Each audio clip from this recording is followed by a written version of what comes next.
Nau mai hoki mai ki other fold, e mihi nei, ko Duncan Greive tōku ingoa. It's Christmas. It's not quite Christmas, but it's Where Are the Audiences Day, and I'm joined by Anna Rawhiti-Connell, who has sort of stood in for me. I'm currently moving house and have various things going on in my life, and so she has stepped up, gone to the live event, devoured the PDFs, and come on the fold today to help explain it. So kia ora, Anna. Welcome back. Kia ora, Duncan. I feel like you've passed a baton on to me. Do you want it back next year? No, mate, I probably do. We can share it, you know? We can. It's like a relay where you all I don't know. We'll work on the sort of visual image for that. But let's quickly recap what Where Are the Audience is and why it's so great. This is a survey that I think started in 2015. Yes. It's a big piece of research that New Zealand On Air do. It's pan-media. It attempts to try and basically figure out what New Zealanders do with their attention. And because of the period it's covered, 2015 through 2025, back then, I think Netflix had launched maybe the year before, maybe even that year. You know, most people were still watching linear. There was just a really different kind of media environment. Clearly, that's changed somewhat, which we will dig into. So there's the big show, which is Where Are the Audiences, and that runs, I think, every second year. Occasionally, they'll run it annually, but every 5 years, they do a piece of research called Where Are the Audiences Children's Media Use? And that's because of the big breaks and because children, I don't know if you've heard, are the future. Huge news here on the phone. There are big, some might say seismic changes which come up through there. That's enough from me because I don't know what's in it or anything like to the same extent that Anna does. So so let's hear about it. Yeah. So this particular one around children's media use has been done 3 times. So 2015, 2020, and 2025. And as you say, the gaps between them give us this incredibly stark rather than incremental picture about changing media use and consumption habits with young people. I'm just going to preface this by saying that none of this is probably going to come as any surprise to anybody who has children. So off the bat, YouTube absolutely dominates. So it has a daily reach amongst, so the survey does 4 to 14-year-olds. It has a daily reach of 69% in 2025. And I think if you go back and have a look at 2015, so just 10 years ago, that survey had TV2 and YouTube in first equal place with 32%. TV2 now comes in with a daily reach of 6%. So YouTube has shot up to 69%. It's quite striking, right? Because you know, in 2015, and we'll do a lot of comparing 2015 to 25. Love this. 74% watched TV at home. That thing of you get home from school, you throw down your bag, you either make yourself something or you just kind of harangue a parent into giving you some food, and then you just watch after school TV. Yeah. Which was spanned generations as a behaviour pattern. That was still live in 2015, which kind of surprised me in a way. It feels not long ago, but that has completely vanished. You know, that's down. Yeah, that's down 80% to 14%. It halved going to 2020, went from 74 to 35, but in percentage terms, the drop-off has steepened from 35 to 14, whereas by comparison, YouTube has just become the default activity, 69%, which is very similar to that 74% in 2014-15. And the thing is that I guess the behaviour itself hasn't changed. So unwinding after school still comes in at the top of the list of why kids are watching stuff. It's just they're not picking up a television remote and watching linear, free-to-air television. So, as you said, 74% in 2015 were watching live free-to-air TV, and that's now 14%. But yeah, I mean, the YouTube dominance stuff is really interesting in so many kinds of ways. It's interesting because of the rivalry between YouTube and Netflix and where Netflix kind of sits in the mix now. Shall we talk about that? Because that's a really interesting and quite challenging stat for Netflix, I think. So they had 2% reach in 2015. Basically, they had just launched, and kids and adults were figuring out what that was. 2020, 47%, an extraordinary percentage rise over that 5-year span. And if you think about where Netflix is at culturally, certainly in terms of its stock market performance, in terms of its total number of connected households, it's had a great 5 years. And yet there's trouble brewing, according to this survey, because it's gone from 47% daily usage in 2020 to just 36%. That's quite a meaningful drop in 2025. Yeah, and I think there's a few things going on there. Obviously, like globally, I think if you are reading anything about media, you know that essentially the battle for kind of audience and attention supremacy is between Netflix and YouTube. You can see that with Netflix doing a deal with Spotify to bring pod video to Netflix. Pod's essentially video because YouTube has or is currently the world's largest podcast platform. They also stepped away, Netflix, from doing kids commissioning, although one suspects that the success of K-pop Demon Hunter might prompt a change of heart there. But I think there's also some interesting questions around what is it that kids like about YouTube over Netflix. And my hunch is that Netflix is quite a controlled environment by comparison. So YouTube is kind of like algorithmic Russian roulette, and you might get like something funny, and then you might get something kind of like, that brain rot type stuff. Italian brain rot. You're constantly able to like hit your thumb up the phone, get another video. Like shorts are going gangbusters on YouTube now, which is really similar to Reels and TikTok, obviously. So, I mean, I kind of wonder whether it is the very big difference between those two platforms, which is YouTube it's free. It like literally costs nothing for one thing, unless you get the premium version. It's all comers. Anybody can put stuff there, and it's heavily algorithmic, so it kind of knows what you want to see. Netflix, on the other hand, not free, although someone wisely pointed out today at the session, is bundled with a lot of broadband provider packages, right? So as a Spotify. As a Spotify. So there's probably some kind of connection there around the dominance of those platforms. But it's still quite controlled.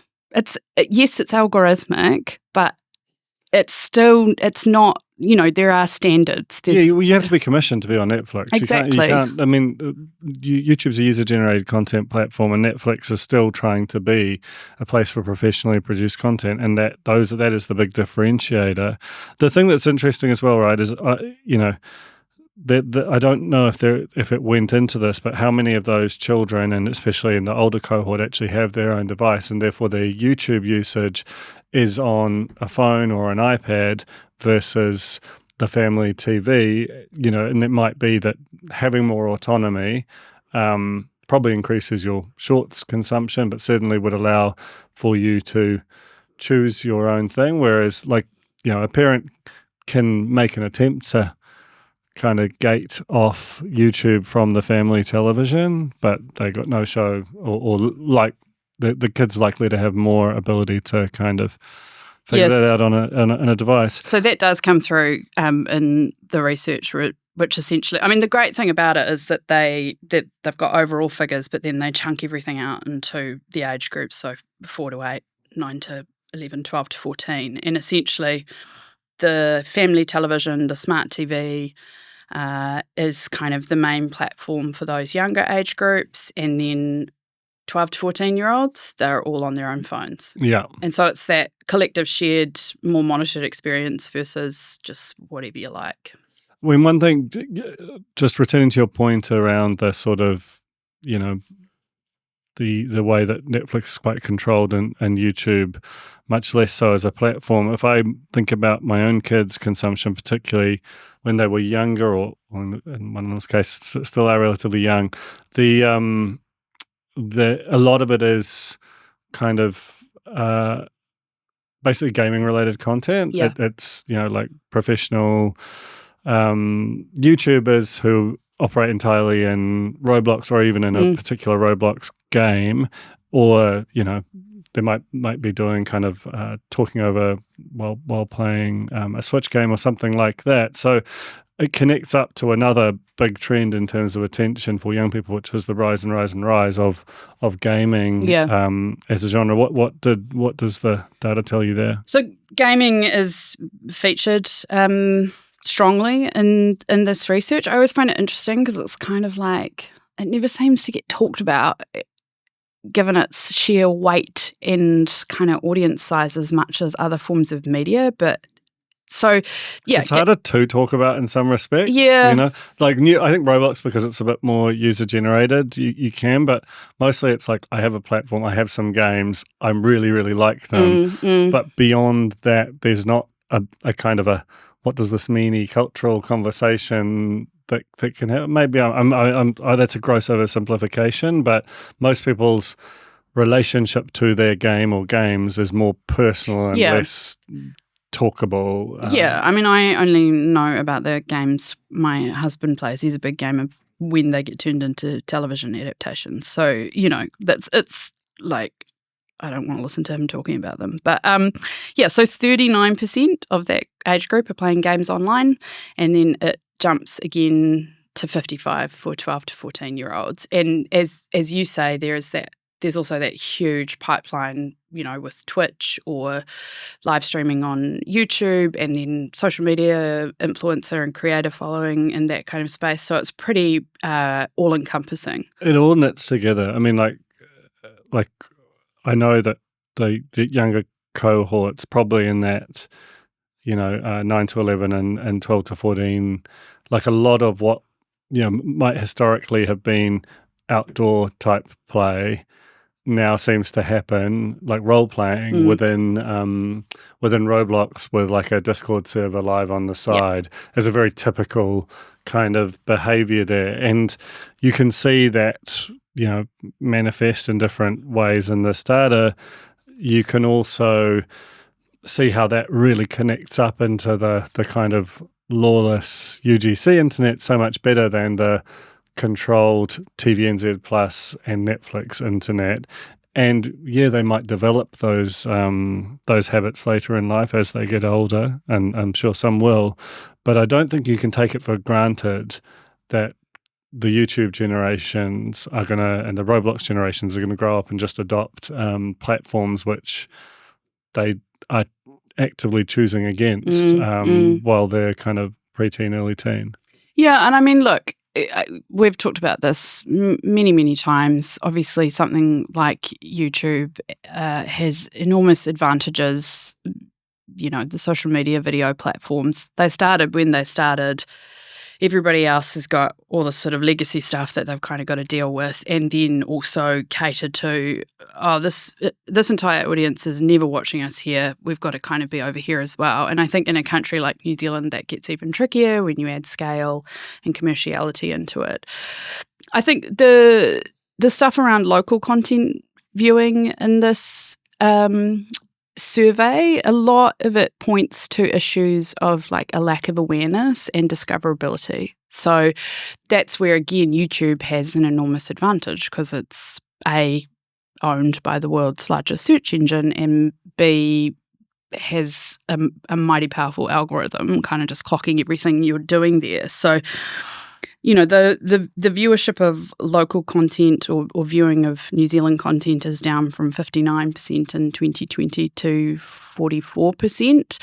44% regularly engaging with New Zealand-made local content. So that's not a catastrophe. Yeah, I mean, in some ways that's quite impressive. It'll be really interesting to know what they mean by that. Like, I'm not sure whether that distinguishes between professionally made stuff that we would classify as a show versus New Zealand creator content, whether true. that's like which spans a gamut of different forms, but like, because the way that question's worded could be read as that for the New Zealand as not a bad result for the New Zealand production community and New Zealand On Air as a funder of kids programming, and yet that doesn't quite reveal all that much, because there's part of me that is, I suppose, somewhat skeptical about the reach of kids targeted shows. There was Hey Hey was a big part of the infrastructure for a while there, which I'm not sure whether it even still exists. But this isn't necessarily a critique of the content or even the strategy, but it is so freaking hard when you go to a YouTube. Yes, it can be there, and yes, and they will expect that it is there, but you're competing against like 1,000 niches, and they can change channel, change stream, change their whole kind of what they're into really quickly and do. So how do you kind of, with your very limited budgets and you're a tiny fragment of the content that's on there, ever plausibly reach those audiences on an ongoing basis? I don't know. It's hard. It's really hard, because I think one of the things that obviously makes certain channels or certain creators or, like really fly is just scale and volume. Like if you are creating and you're coming out of the US, you've naturally got access to an audience that's much larger. All that stuff matters in terms of what the algorithm is surfacing all around the world. Like borders don't matter. But essentially, if you're coming from a media ecosystem and a media industry in a country that's far larger, you've got a massive advantage, because you've already got like a much bigger audience base to talk to start with. Whereas here, if you're creating specifically, and I think it's that sort of conversation around, well, what is local content? And then you get into conversations about quotas and the streaming platforms, and it's much harder for us. It's much, much harder for us, not only in terms of creating content that is like considered local or for local audiences and is reflecting ourselves back to us and all the rest of it, but then it's kind of like, well, in order to participate in what is the ecosystem of success now, you also have to think about global audiences and what appeals to them. Because there's no division. There's no borders on the internet particularly. I mean, and this is to be clear, is like a global challenge. I was reading yesterday that it's Australian Music Month, to all those who celebrate it. Happy Australian Music Month, everyone. And they've got a campaign out in market, the Australian equivalent of the Recorded Music New Zealand, and it's called Ossify Your Algo. And it's this plaintive and I'm sure doomed attempt to get people to listen to a lot of Australian music. Therefore, the algorithm that surfaces music for you, whether it's on YouTube or Spotify, will give you more Australian music, because they're down to 8% Aussie music as a percentage of listening over there. And, compared to radio, I think has like a 20% quota, and there's a similar thing on TV. So, that the thing we talked about with Netflix, controlled environment. In a controlled environment, you can exert some pressure. They never have figured out, like it was easy with linear, because you could really see between 6 and 10 p.m., say, primetime boundaries, 20%, whatever the number is, 40% has to be Australian, and you can measure that. But where it's like a vast data, a vast archive like Netflix or YouTube, you're never going to reach that number. It doesn't even seem plausible. And then you're setting aside the fact that the user sets the schedule for what's on in prime time.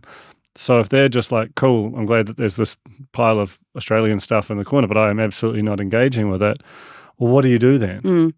And you know, all these questions, you know, are not unfamiliar with for listeners of this podcast. But when you're looking at for kids and seeing the kind of you were describing it off air before as raw, it does feel raw. Yeah. It's so challenging. You can't look away or tell yourself a different story about it the way you can sometimes with the grown-ups version of the survey. I think that's the thing about this. You know, obviously there's stuff in here, and as I said at the beginning, none of this will be news to people.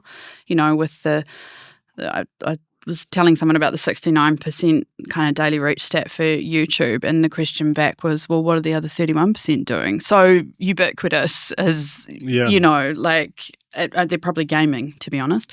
But yeah, I think the great thing about this research is that kids are maybe a little bit less conditioned, less inhibited about speaking freely. Like, I think we know, you know, this research is fantastic, but all research has flaws. And quite often when it comes to talking about preferences for certain things, people will answer in the way that they want to think about themselves, or they'd like to think about themselves. Or they think the surveyor wants you to. And some of the questions, you look at them and you go, I'd probably be more likely to say, yeah, I like New Zealand content, or yeah, I did watch a documentary yesterday, or whatever the question is, even if it probably isn't. And like, true.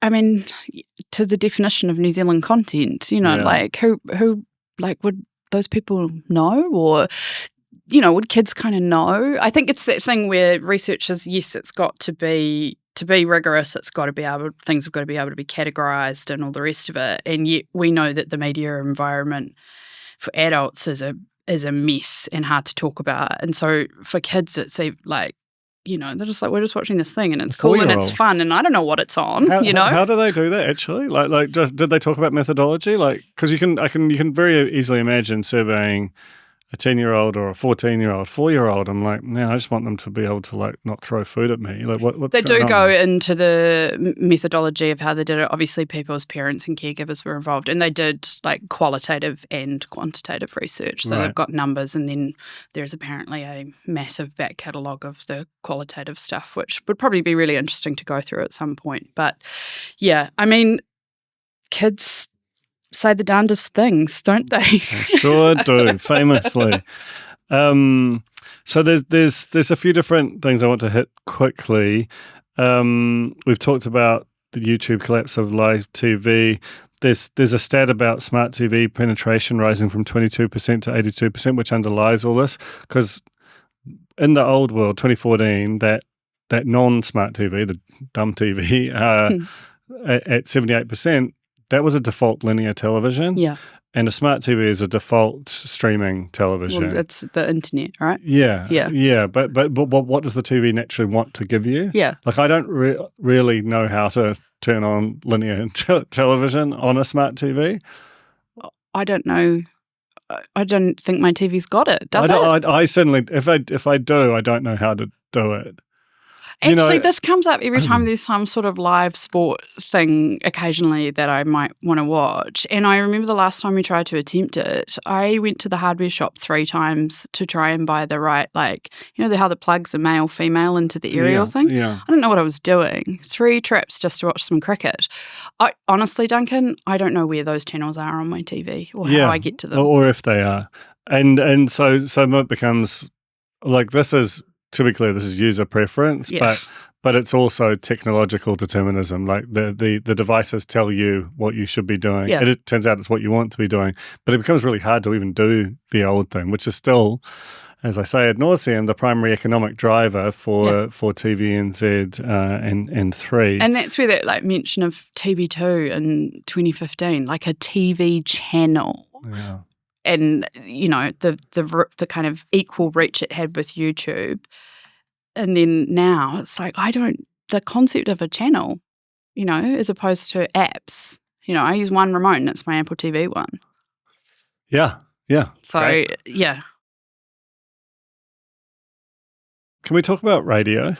Because this is a real This is one of these things which I love about Where the Audience Is, and will wind people up who represent, whether it's industries or industry bodies that are more specific, where they've got their research, which is tuned to show one thing, and it shows a very consistent thing, and it's basically that younger people might listen to like a little bit less radio than older people, but they still fucking love it.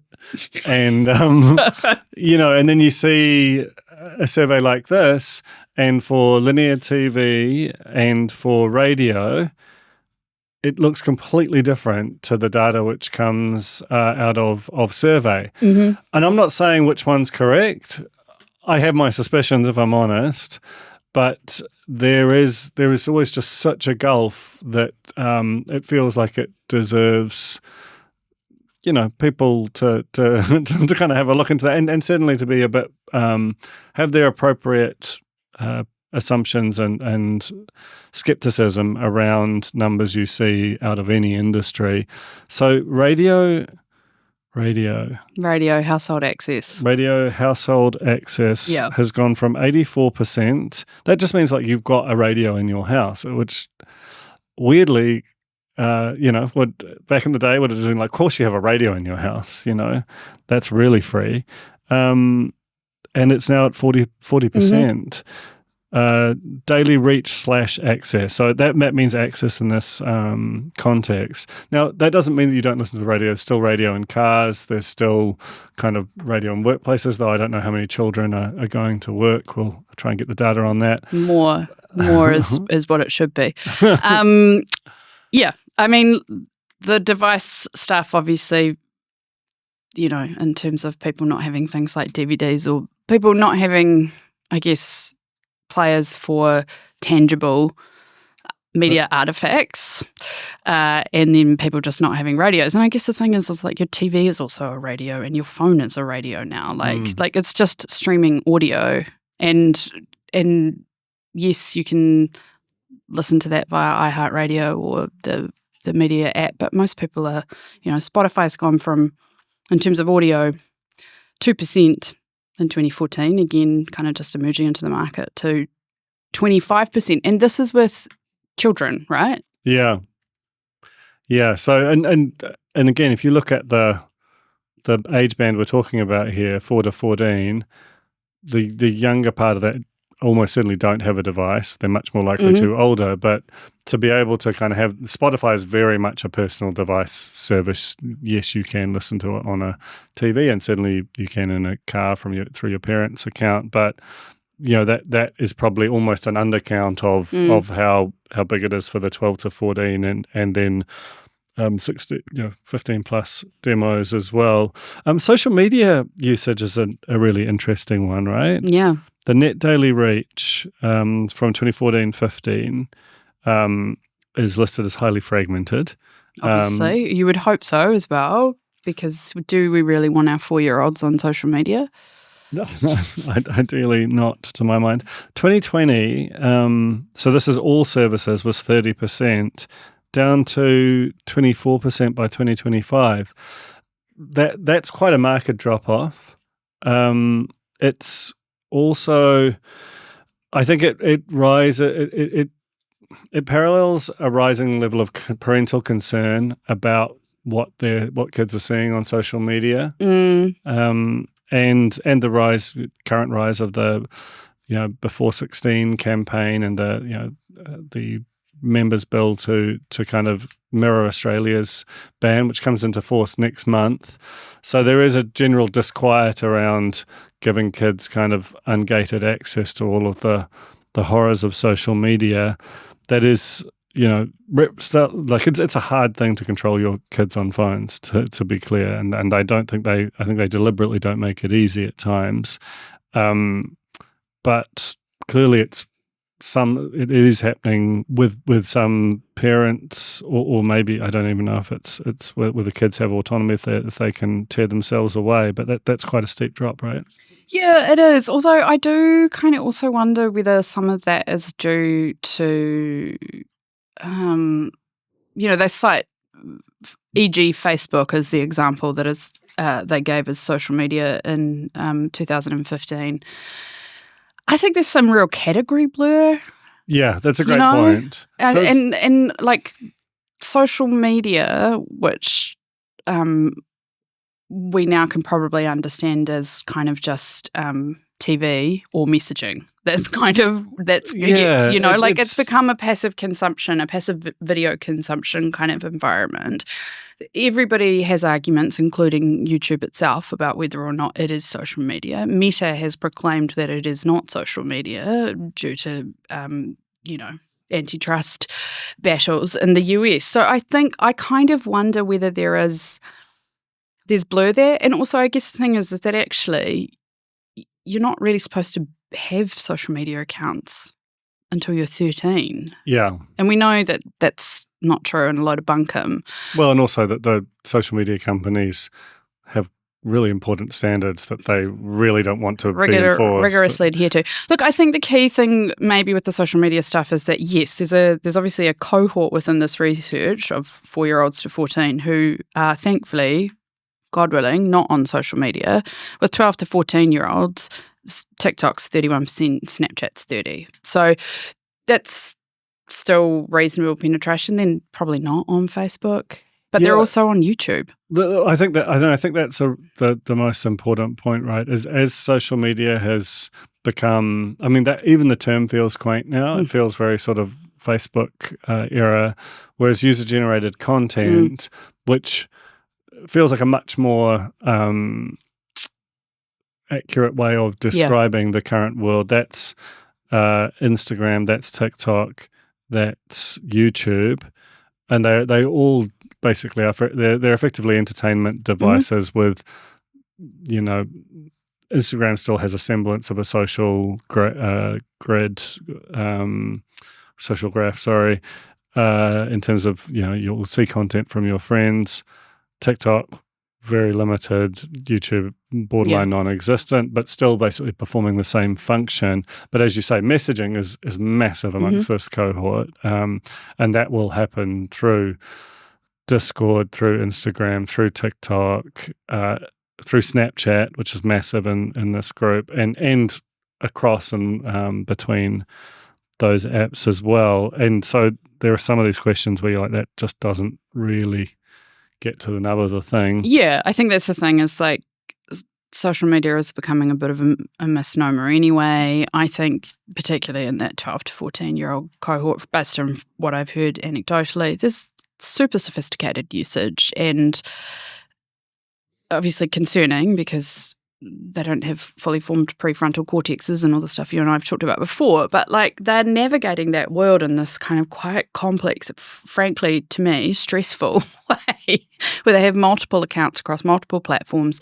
They don't really post in the sense that they might put something out there, but they don't want it to be up there for too long because it's cringe and they don't want people to think they're trying. So there's this whole kind of like, I guess, very complicated use of what we sort of used in a maybe much more simplistic way, which I think is probably quite hard to capture in research. Yeah, I would agree with that. And there's a real fluid and dexterous kind of moving between the platforms. Yeah, because I think, it was too early for this, but where are we going to put something like engagement with ChatGPT? Like, what sort of media behaviour category are we going to give that?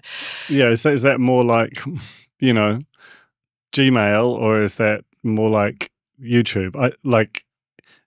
Depending on how you use it, it can be all of the above. And Sora launched like 6 weeks ago or something, So and Meta has done Vibes, and like you can absolutely see that they are like, okay, one of the ways we're going to monetize this is via the same old method of capturing attention, and so AI video streams, here we are. And we don't know how people are going to be engaging or interacting with those or in what environment, like maybe it turns up in a browser, maybe it turns up on an app, maybe it turns up within the chatbot environment. So it's very difficult to capture. Could be a Meta Wayfarer Ray-Bans, Yeah, I mean, I want a pair of those for Christmas for sure. Yeah, well, if you're listening, Troy.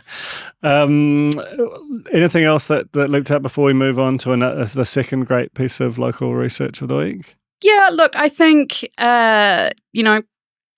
I guess the news today from NZ On Air is that they are launching a couple of YouTube channels, which are assigned. I guess it's kind of like can't beat 'em, got to join 'em. So a home for New Zealand locally made content, I guess, to address some of the stuff that came through really strongly in this research around people, A, just not even knowing about it, and B, discoverability. So content, and I think it's smart and it's good. Content that might have lived on TVNZ Plus will now also have a home on YouTube. Be interesting to see.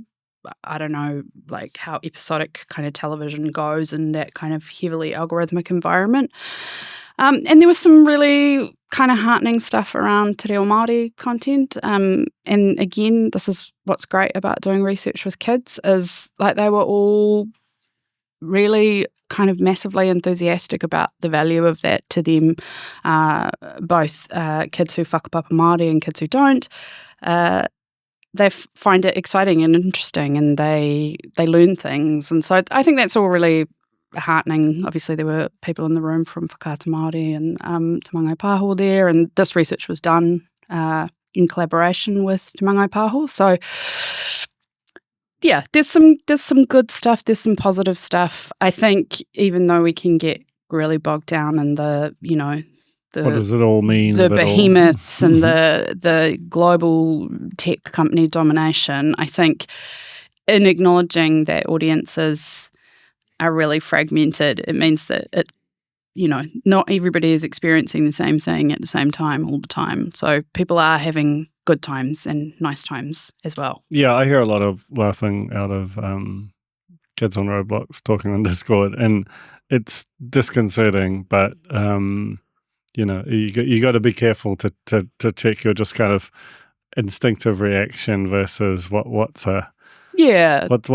fair-minded assessment of what's going on here. There was a good chat around like age controls and parental controls, and like in 2015, that was still a conversation about rating. The rating on television, 15 plus or AO. Remember AO? PG-13. And now it's about whether or not you're letting people watch YouTube without a bunch of parental control settings turned on or supervisory settings. I think like the older kids get, there's no parental control over what they're watching. And it feels cruel to do it, to be honest, because if the vast bulk of their cohort are consuming things a particular way, it's alienating to not be allowed to participate. And I think somebody it was one of the NZ On Air team talked about the fact that actually trust is kind of critical. Like just because it's like, oh God, people are watching people being murdered online, a thing that is happening. It is, you still got to be able to build levels of trust with your kids around what they're watching and, Yeah, I don't know. I sometimes I hear that kind of stuff and I'm like, that's pretty pat. And your kids are obviously young.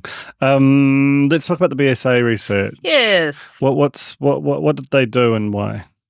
So the BSA, the Broadcasting Standards Authority. No, they haven't been in the news lately. There's nothing. It's all fine. We haven't heard about them in ages.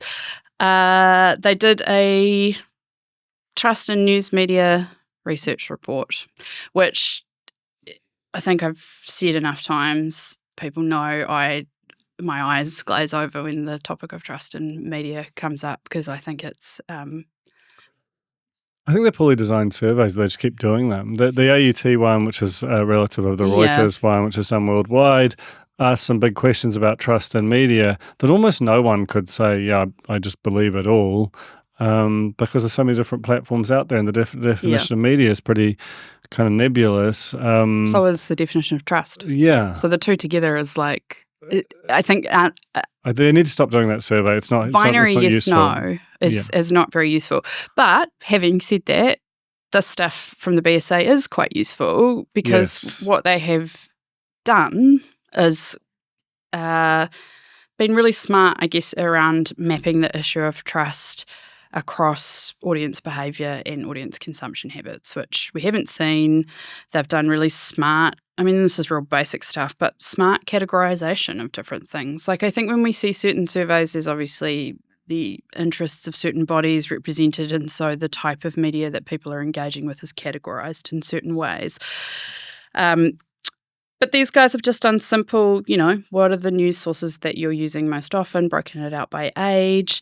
They also did some really good kind of work around breaking apart the concept of trust. And lo and behold, audiences are not stupid, and they have essentially different expectations and levels of sort of trust based on what they're kind of watching or engaging with. So obviously, lots of people have high expectations of something that they believe to be hard news, and they expect that to have a bunch of characteristics that would mark it as trustworthy. Entertainment, they don't really care. There's a really interesting kind of finding that was essentially people are quite okay engaging with stuff that they actively do not trust because they know that it's not high stakes. They're using it for entertainment and just for diverting content reasons, as opposed to credulously consuming and changing their kind of worldview based on it. I think that's the thing. Also great stuff around the fact that bias, generally speaking, is a fairly subjective kind of issue. So yes, there was some stuff in there around people want opinion clearly marked. That's a thing that I think most media in New Zealand have kind of made a fairly concerted effort around doing. But for me, it was sort of great to see basically the issue of trust in media is not a binary yes-no. It's not a simple sort of whacking stick for the media. It is actually a reflection of where people are engaging with media, what kind of media they're engaging with, and kind of the different expectations. People have quite high levels of expectation around trustworthiness from local news providers. They don't have the same levels of expectation of trust for an overseas content creator or something. So, I mean, the thing that's frustrating about that, and I'm it's repeating myself on this podcast, but it's kind of well and good to know that, and I think a smart critical thinker would have been their assumption. But if they're monetized the same way, and a sort of unverified conspiracy theorist on YouTube gets the same share of ad spend as a hard-won local thing, then all things being equal, the local thing will fail, and the conspiracy theorist will just keep churning out what they're doing. And there is no, they're currently in the ad-supported landscape, which is still a vast chunk of the internet itself and news locally and internationally too, just deals with the tension of its competing for not just attention but for ad dollars with this thing that's way cheaper to make and consumed even in a quite different mindset, but sort of weighed in the same way by sort of clients and media agencies. Let's quickly, because we're nearly out of time, but just bang through some of the demographic stuff, because that I thought was quite telling. You see some real kind of cliffs and changes. There. So I think what's pretty nice little segue out of the NZNE stuff is that the 14-year-olds who were taking part in that research in 2015 are now 24, and they are the upper end of the first age bracket that the BSA talks to about where they get their news and information, and lo and behold, they have taken their habits with them. So 56% of 18 to 24-year-olds cite social media or video sharing platforms as the sources used most often for news and information. Huge relief to me because I can now stop saying and writing, and this trend will undoubtedly map over to this country because I've just been leaning on the Reuters survey stuff around that. That is kind of as you would expect. It sort of decays over time, right? If you look through the demos, that goes 56 to 39 in the 25 to 34-year-olds, it goes down to 39. 35 to 44, it goes to 28. 45 to 54 to 15, then 11, then 7. So it is the dominant. I think it might even be the biggest single number on the It on is. the table. Yeah. But it does decay pretty quickly over time. Yeah. So if you're, whether it's a marketer or anyone else, that sense of it being, it's definitely still the coming thing, but other demographics have been around that for a long time, and for the most part, they're choosing a few different ways of getting news. What if not YouTube for older audiences, say 25 to 34 and 35 to 44? Where are they getting theirs? Well, news websites. Interesting. Isn't that incredible? Including, might I say, the New Zealand Herald Online, BBC News, obviously.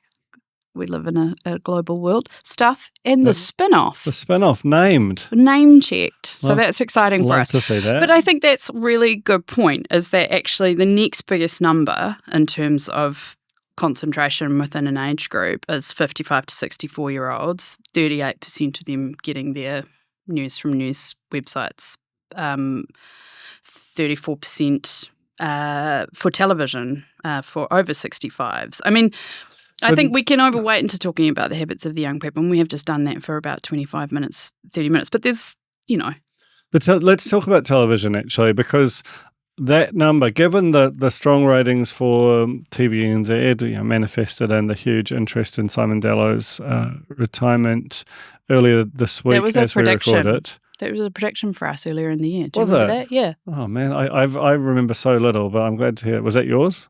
No, I think we actually just maybe went through. Did we go through Shane Curry's list? That's and then maybe right. we added some. I can't remember. I mean, Shane did pretty well, I think. Yeah, he scooped that one. Yeah. But it never rises above 34% for TV news, and it's like until you're 44. So that's median age in New Zealand's 39. Mm-hmm. So for more than half the population, the maximum percentage of that you get to with TV news is 14%. So it really is a much older demo. Yeah, I mean, I think what was a little bit surprising for me, and maybe this is kind of just reflective of living situations or something, but it kind of comes in at 11% for 18 to 24-year-olds television, and then 8% for 25 to 34-year-olds. And maybe, I don't know, they are having a life or something, so they're not watching TV. But or maybe the 18 to 24-year-olds are still living at home and captive to their parents' interests. The 6 o'clock news. Yeah. But yeah, I mean, look, the big ones, really, there's dots of stuff everywhere around podcasts and forums, magazines, not a very sad story. Pretty much 0s to 1s across the board. But for most people, it is news websites, bit of television chunking into the older end of the age brackets, and social media for the younger people. And there's some radio as well, right? Radio gets into double digits. Radio hits double digits for 45 to 54-year-olds, and it gets the highest chunk for 55 to 64-year-olds, which coincidentally is the demographic that Richard Sutherland recommended RNZ focus on. Smart guy. Great piece of research, and really much more sort of textured and well sort of, I guess, well thought through to my mind in terms of its basis than some of the other stuff which is out there on Trust. Thank you so much for reading all that. I know you'd have done it anyway, so I don't feel bad. That's just the way your brain's wired, but really appreciate you coming on the fold today to talk that through, Anna. Thanks for having me, Duncan. That's all right, and thank you, Te Aihe, for recording us. Ka kite anō.